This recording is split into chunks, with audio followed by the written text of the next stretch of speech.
a stay-at-home dad, watching Disney movies he never had. His daughter digs through all the VHS, crushing the classics in a princess dress. Informed like Scuttle, Kurt's got your ticket, making it real like Jiminy Cricket.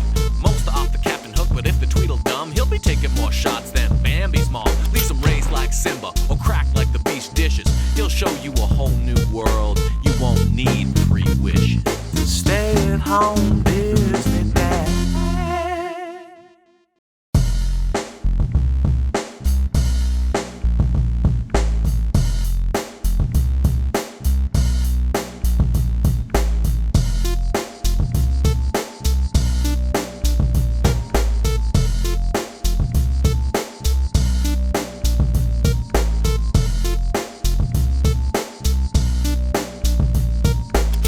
Classic intro. I think I finally found the commercial with this song. I was looking for it a few tapes ago, a few reviews ago. Anyway, Walt Disney Cartoon Classic Special Edition 8. Fun on the job. And the 8 on the VHS cover is from Goofy's Fire Hat, which is also fun. The artist who drew this VHS cover was also having fun on the job. Maybe it's contagious. Maybe I too will have fun on the job as I review it. We start with a montage of Goofy working and telling us that work can be hard, but sometimes it can be fun. And it sounds like he has a gun to his head as he reads this. First up, clock cleaners. Who's gonna get their clock cleaned?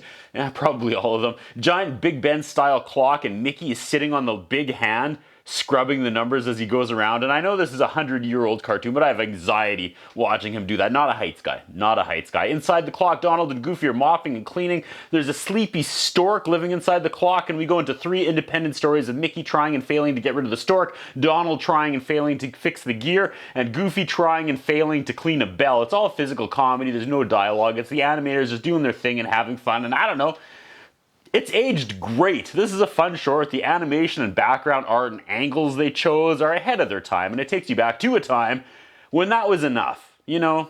Next up, Baggage Buster. Goofy gets a job on the railroad. Goofy is hauling a giant chest to a train cart, but he drops it and it pops open a magician's hat. Like a top hat pops out, and inside is a magician's bunny. This is like the plot of Frosty the Snowman, but here the bunny looks like Thumper, and the audio they use for the bunny is this toddler laughing, and it's as creepy as you would expect. He chases the bunny to no avail, and magic happens in and around the hat. At one point, Mumra from Thundercats pops out, and this right here is the greatest thing I've ever seen in a Disney short. Again, I didn't grow up with Disney at all, which you know is the whole point of this review. I vaguely remember seeing bits and clips of old shorts like this at other people's houses when I was a kid, or like when all the cousins would get together and the adults would shove us into the basement and tell us to watch a video and stay downstairs while they all ripped darts up in the living room. But I really only started actually watching these old-timey Disney shorts when we started going to Disney World on family trips, and these would play in like the Magical Express bus, rest in peace, or in the resort lobbies when you were waiting to check in. So I'm like the one person in the world who has warm, nostalgic memories of these old shorts from like 2011 and up. Anyway, this one ends with Goofy running behind the leaving train. Oh, wait for me! Up next, Mickey's Fire Brigade. We start with a horrific old-timey animation of a burning house, the fire truck, with Mickey, Goofy, and Donald rush to the scene. This should go well. They brought like 200 ladders, which is kind of funny. Mickey attached Goofy's leg to the fire hydrant instead of the hose, and I wonder how many firemen watched this short and were like, "Hey Lou, remember when that happened to us? Ah, it's like seeing us in cartoon form." They bumble and fail like you'd expect. Donald is inside the house trying to put out a fire with an axe, which is amazing.